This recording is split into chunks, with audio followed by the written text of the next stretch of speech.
Iran और Israel इस वक्त सीधे तौर पर संघर्ष में हैं और लगातार एक दूसरे पर हमले भी कर रहे हैं।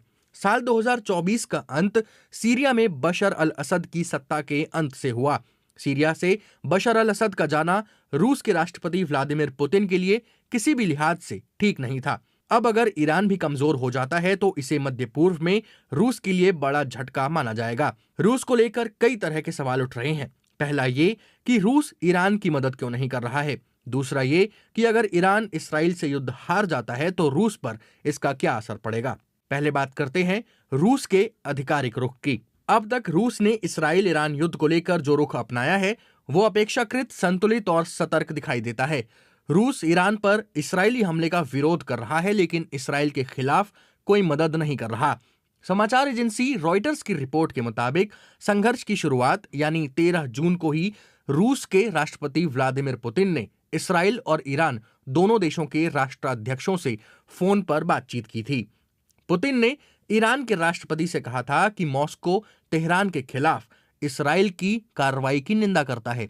वहीं इसराइल के प्रधानमंत्री से बात करते हुए उन्होंने ये जोर देकर कहा कि ईरान के परमाणु कार्यक्रम से जुड़ी चिंताओं का समाधान सिर्फ कूटनीति के जरिए ही निकाला जा सकता है। इसके कुछ दिन बाद रूस की सरकारी न्यूज एजेंसी तास ने जानकारी दी कि पुतिन ने संयुक्त अरब अमीरात के राष्ट्रपति मोहम्मद बिन जायद अल नाहयान से फोन पर चर्चा के दौरान यह भी संकेत दिया कि रूस इसराइल और ईरान के बीच वार्ता की मध्यस्थता करने के लिए तैयार है।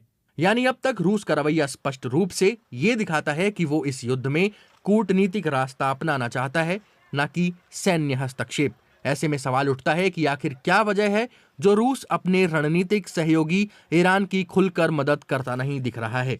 अब सवाल ये है कि ईरान को रूस मदद क्यों नहीं कर रहा है। डॉक्टर राजन कुमार दिल्ली स्थित जवाहरलाल नेहरू यूनिवर्सिटी के रूसी और मध्य एशिया अध्ययन केंद्र में एसोसिएट प्रोफेसर हैं।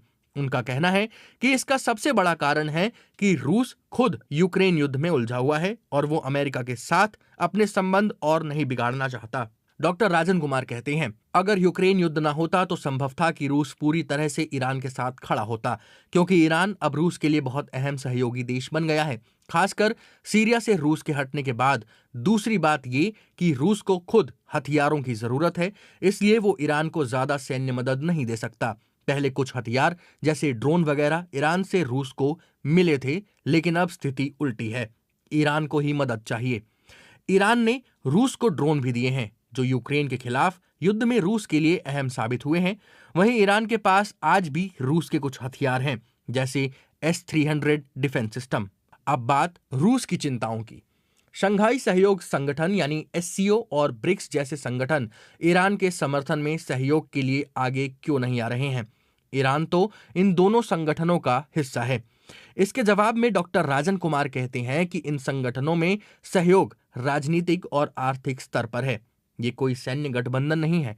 वो बताते हैं, ब्रिक्स में लोकतांत्रिक देश भी है जो पश्चिमी देशों से सीधे टकराव में नहीं आना चाहते। SCO जरूर ज्यादा एंटी वेस्ट है, लेकिन ये भी सुरक्षा पर सिर्फ बयान देता है, कोई सैन्य कार्रवाई नहीं करता। रूस और चीन दोनों अपने पश्चिमी देशों से जुड़े हितों को पूरी तरह से बलि नहीं देना चाहते। अगर अमेरिका रूस पर सेकेंडरी सैंक्शन लगा दे तो भारत और चीन जैसे देश प्रभावित होंगे और रूस की इकोनॉमी को बड़ा नुकसान होगा। इसलिए ये देश केवल बयानबाजी तक सीमित है।